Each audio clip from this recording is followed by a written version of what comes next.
This is the brand new Audi TT, and this is an original model that was first launched way back in 1998. And in this video, we're going to be giving this car the full What Car review treatment, so we're going to be telling you everything you could possibly want to know if you're thinking about buying one. But we're also going to be taking a bit of a trip down memory lane and finding out how revolutionary this car was when it first went on sale more than 20 years ago. So stay with us for that. But before we get started, make sure you're subscribed to our channel and that you've turned on notifications. And if you want to buy a new Audi TT, we can save you more than £4,000 over at our website at the moment. Look, there's the proof. So when you're done watching here, head over to whatcar.com or just Google What Car Deals. So let's start with the styling, because let's face it, that's probably what got you interested in this car in the first place. Now, this car is actually an S-line model, so it gets these skirts here along the side, and also if you come around to the front, you can see there's a lip at the bottom of the bumper there. Whereas if you go for entry-level sport trim, you don't get any of that, and you also get xenon headlights, whereas S-line models and above get full LED lenses. But either way, it's a really clean-looking car, isn't it? It's really well proportioned, looks pretty sporty, and there are lots of colours and alloy wheels to choose from.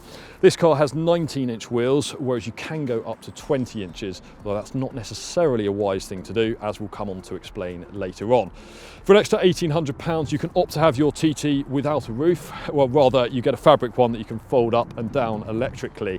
But if you do that, this does make the TT quite a lot less practical, and that's something else we'll be talking about a little bit later on in this video. But does the TT look as good on the inside as it does from out there? Well, the short answer is yes, it does. This car has one of the best interiors you'll find in any class at any price point, and that isn't me exaggerating. It came from a time when Audi was undisputed king of interiors, so you'll find so many classy materials in here, like this brushed metal here on the centre console, and there are loads of soft touch plastics as well on top of the dashboard up here, and on tops of the doors. You might expect that, but also on areas you wouldn't expect to find it, like here and here. It's not actually that different in here than it is in Audi's R8 supercar, which is more than £100,000. So that's a huge compliment to this car. All of the buttons are micro switches, so they make a really satisfying click when you press them. And I particularly like these controls for the air conditioning up here. Now, these digital ones are part of the optional Plus package, and if you don't go for that, then you get blank plastic face with a few symbols on it. So the Plus pack is something that's definitely worth going for. Now, you might have also noticed that unlike pretty much every other Audi or any other car full stop actually, there's no screen here in the middle of the dashboard. But don't worry, there is an infotainment system, and it's actually behind the steering wheel here.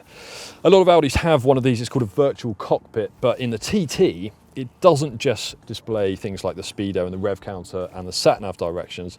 It's used for all of the infotainment functions as well. So if you want to scroll through music on your phone, change your radio station, or enter a sat-nav direction, you use this screen here. And you make those inputs by twisting a rotary controller between the front seats here. Now, that's pretty easy to use, and you've also got these raised shortcut buttons here, so you don't need to look away from the road too much. You just find them by feel, really. So overall, it's a really great system, partly because this type of rotary controller is easier and safer to use than trying to stab away at a touchscreen when you're trying to drive, but also because I don't even need to turn my head to see a screen. I just look down away from the road for a fraction of a second and I can see the screen very easy. But the system isn't perfect. There are one or two problems. One of those is my imaginary friend here sitting next to me can obviously reach this controller pretty easily, but would have no idea what they were doing because they can't really see the screen very easily at all. Secondly, although Apple CarPlay and Android Auto is available on the TT, and it's actually a really good integration of it, it's only on range-topping Vorsprung trim, which is really, really expensive. Why Audi hasn't offered Apple CarPlay on the cheaper trims, we have absolutely no idea. But anyway, storage in here is pretty good. You've got a cup holder here between the front seats, and you've actually got another one under the front centre armrest here, although if you've got a big cup like this and you forget about it and slam the armrest down, you're going to get splashed with coffee, so you need to be a bit careful there. You've also got somewhere for the key, just behind the cup holder there. The door bins, they're quite small, you're not going to fit much in those, but the glove box, that's a decent size, and you've also got another lidded cubby here in front of the gear lever that's useful for stowing your phone and wallet and keeping things out of sight there. The driving position, again, very good. You've got lots of adjustment on the steering wheel here, and if you go for S-line trim or above, you get these, what Audi calls super sport seats, and they just hold you in place a little bit better when you're going around corners. You don't sit quite as low down as you do in proper hardcore sports cars like the Alpine A110 and the Porsche Cayman, but you do still sit low enough to feel like you're driving something properly sporty, and that's helped by this quite high dashboard here and small side windows, so you feel like you're driving something a little bit special. Visibility, actually not too bad, and you'd have to be ridiculously tall to have any issues at all with headroom or legroom. But you will do if you attempt to sit in the back, as in the name of thorough what car testing I'm about to demonstrate. Yeah, I don't really need to say very much, do I? And apart from being incredibly squished, I'm not entirely sure this would be particularly safe in an accident or even going over a speed bump, because my head is actually resting on the rear screen. Now, I am 6 foot admittedly, but you'd have to be incredibly small to be comfortable back here. But you do get ISOFIX points here in the back for fitting child seats, and the area is useful for flinging jackets and bags and stuff like that when you can't be bothered to open the boot. Now, as I said earlier, the soft-top Roadster version is quite a bit less practical than the coupe, and that's because it doesn't have rear seats at all, and the boot opening is much smaller, whereas in the hardtop you get a nice big hatchback to make loading and unloading much easier. There's ultimately more space in the coupe as well, roughly the same as you'll find in a Ford Fiesta, although the load bay isn't very tall. You can carry a buggy, a set of golf clubs, or believe it or not, even a bike if you remove the front wheel. But to carry any of that stuff, you'll need to fold down the rear seats first. Now, if you've already done a bit of research on the TT in other magazines, websites and YouTube channels, how very dare you. But if you have done, you may have heard this car's a little bit boring to drive. And the truth is, that is utter nonsense. But let me break it down for you in a bit more detail. If you're comparing the TT to proper rear-wheel drive sports cars like the Alpine A110 and the Porsche Cayman, which by the way cost at least £15,000 more than the TT to buy, then it's fair to say that those cars are a little bit more playful, a bit more rewarding to drive. Whereas the TT actually feels more like a hot hatch. If you think of it as a slightly lighter, lower version of the Golf GTI, that gives you a reasonable idea of what this car's like to drive. So it's agile, it's very balanced, and has better steering than something like a BMW Z4, for example. And another good thing is if you go for the Roadster version, unlike a lot of convertibles, it's not that much heavier or less stiff than the coupe, so it's still great fun to drive. And actually, as long as you steer clear of the really huge 20-inch alloys that come as standard on range-topping Black Edition and Vorsprung trims, then ride comfort is pretty good as well. This isn't a soft and wallowy car at all, it's actually quite firm, but the sophistication of the suspension and the control of it means bumps are dealt with very effectively. So, particularly by sports car standards, this is a very comfortable car indeed. Now, you might be able to hear that rumbling in the background, and that's the road noise that the TT generates no matter what alloy wheel size you go for. But actually, by sports car standards, particularly compared to something like a Porsche Cayman, then the TT is not actually that bad, although if you're looking for a really quiet motorway cruiser, then it's probably not the car for you. As for engines, you've got everything from a 194 brake horsepower 2-litre turbo called the 40 TFSI that's in this car I'm driving now, right the way up to a crazy 395 brake horsepower RS model that can do 0-60 in about 3.5 seconds. We reckon the lower end of the lineup is definitely where the TT makes most financial sense, because there it's much cheaper than more hardcore rivals like the Porsche Cayman, for example. And even this entry-level model is pretty quick. It can do 0-60 in around about 6.5 seconds, and it comes with Audi's 7-speed S-tronic automatic gearbox as standard. If you'd rather have a manual, you'll have to go for the more powerful 45 TFSI, although just bear in mind that it's not the sportiest shift in the world. It has quite a long throw.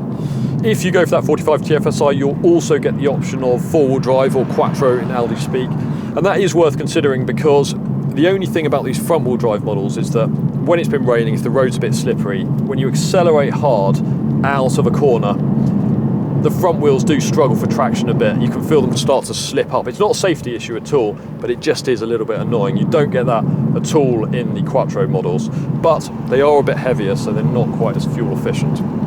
But here are 5 more things you'll want to know about the Audi TT if you're thinking about buying one. On balance, we reckon entry-level sport trim makes the most financial sense, although we wouldn't try to talk you out of buying S-Line model either. Whichever one you choose, you'll want to add the optional Plus package, because that gets you fully automatic air conditioning along those fancy digital displays that we talked about earlier on, and you also get rear tinted windows. Thankfully, Audi hasn't tried to turn the TT's infotainment system into a touchscreen like it has on most of its other models, because I'm not sure that would be particularly safe while you're trying to drive. The TT didn't get a particularly great Euro NCAP safety score, and one of the reasons for that is because you don't get and can't add automatic emergency braking to any model in the lineup. If the reason you want a TT is because it's relatively practical by sports car standards, but you still want some proper performance, go for the 302 brake horsepower TTS. It's much cheaper than the range-topping RS model, but it will still do 0 to 60 in well under 5 seconds, and it's actually more fun to drive. This rear spoiler automatically rises when you're doing 75 miles an hour, so of course you should never see it at all in the UK. And it goes back down again when you drop below 50. Also, you can manually activate it from inside the car. So overall, the TT is a fantastic car. It doesn't have that many rivals, but if you are after a coupe stroke sports car, it should definitely be on your shortlist. Now, sadly, this is actually going to be the last TT that Audi makes because it's worked out it can make more money by building SUVs and things like that. And I think that's a real shame.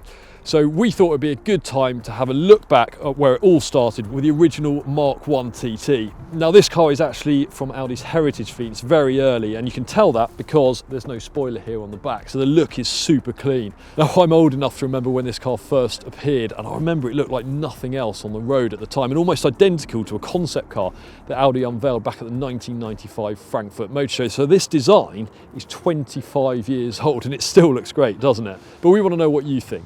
Does the original Mk1 TT look better than the current Mark III car? Let us know by voting in our poll. So what's it like to drive? Well, this particular car has done 130,000 miles, and of course it's 22 years old, so it's a little bit unfair comparing it to a brand new car that's just come out of the factory. But I've got to say, the old TT was a much softer thing, a lot less agile.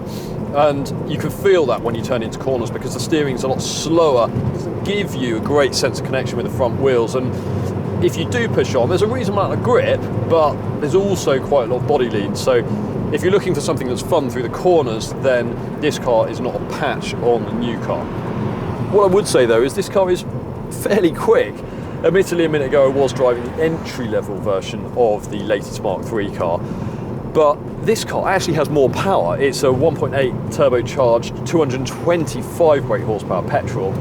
And once it starts to get into its stride, acceleration is pretty good. The thing is though, you do have to wait for that power to arrive. And at low revs, if I demonstrate now by dropping down to around about 30 miles an hour, I'm doing 2,000 revs, and if I just floor the accelerator pedal, there's very little happening, and then gradually, yeah, power's really starting to arrive now. And that's because the turbocharger on this car, which is of course more than 20 years old, responds much more lethargically than a turbocharger in a modern car. So you have to really wait a while before the acceleration really starts to fire you forward. Now you can actually pick up an original TT for less than £1,000 at the moment, although obviously if you want something that's in excellent condition, you'll be spending a lot more than that, £5,000, £6,000, £7,000, £8,000. And if you're interested in doing that, then why not read our used review of this car over at our website, whatcar.com, because I reckon one day, even though it's not the greatest thing to drive, because of the way it looks and because of the interior, it will go down as a classic. So it's a pretty good investment, I reckon. That's about it from TT World today. So if you've enjoyed this video, then give it a like, leave us a comment, and of course, make sure you're subscribed. Other than that, we'll see you next time.